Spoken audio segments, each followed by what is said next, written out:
Last minute revision for Dijkstra algorithm.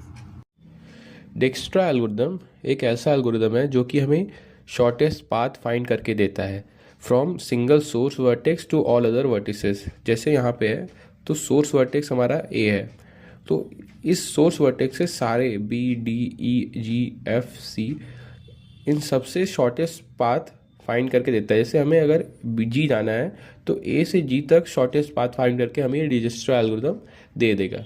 इसका core idea है greedy approach, मतलब कि ये हमेशा पिक करेगा नियरेस्ट अनविजिटेड वर्टेक्स। जैसे कि ए है तो ए में इसके नेबर्स कौन हो गए, डी और बी हो गए, सी नहीं हुआ क्योंकि ये आप एरो देखेंगे तो ये सी टू ए है, ए टू सी नहीं है, इसलिए ए के नेबर्स बी और डी हैं। तो इसमें शॉर्टेस्ट पाथ है, शॉर्टेस्ट पाथ वन है, तो इसलिए वन को चूज़ करेगा। एल्गोरिदम देखते हैं। इसमें पहला स्टेप वन होता है initialise distance of source equal to zero and others infinity. जैसे हमने यहाँ पे किया है, सोर्स और वर्टेक्स को आपको जीरो इनिशियलाइज कर देना है और बाकी वर्टेक्स जैसे बी को ई जी डी एफ सी को इन्फिनिटी कर देना है, तो मैंने यहाँ पे इन्फिनिटी कर दिया है।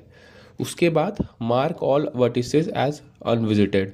मतलब ये होता है कि आपने जो भी वर्टेक्स को विजिट किया है उसको ट्रैक करने के लिए, फिलहाल में हमने किसी भी वर्टेक्स को अभी विजिट नहीं किया है तो हमने मार्क ऑल वर्टिसेस अनविजिटेड कर दिया है। स्टेप थ्री है pick the vertex with minimum distance. Minimum distance वाले वर्टेक्स को पिक करेंगे। फिलहाल के लिए यहाँ पे हमने सारे वर्टेक्स इन्फिनिटी है और सिर्फ ए ही ज़ीरो है, तो हम यहाँ पे ज़ीरो को पिक करेंगे। फिर स्टेप फोर है update distance of its adjacent vertex. तो ए के जो भी एडजेसेंट वर्टेक्स है यानी नेबर्स है वो हैं डी और बी। ए से डी और ए से बी देखिए लाइन पॉइंट कर रही है, तो इसलिए डी और बी ही ए के नेबर्स हैं। तो हमने इसके डिस्टेंस को अपडेट कर देंगे, तो यहाँ पे हमने अपडेट कर देंगे, इसके डिस्टेंस हो गया 2 और इसका डिस्टेंस हो गया 1। Step 5 mark current vertex as visited. तो अब इसमें से दोनों में से डी और बी में से सबसे स्मॉलेस्ट पाथ को चूज़ करेंगे जो कि डी है, क्योंकि यहाँ पे इसकी वैल्यू 1 है, इसकी वैल्यू 2 है, तो हम डी पे आ जाएंगे क्योंकि ये शॉर्टेस्ट है। ठीक है, डी पे आ गए। फिर क्या है step 6 repeat until all vertices are visited.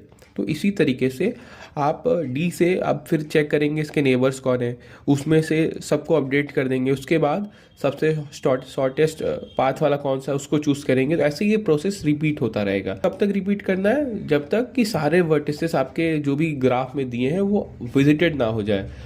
इसमें एक पॉइंट नोट करने के लिए है कि edges must be non negative, मतलब जो भी यहाँ पे आप 4 देख रहे हैं वेट एज 4 है, यहाँ पे 2 है, यहाँ पे 1 है, जो इसके एजेस का वेट है वो हमें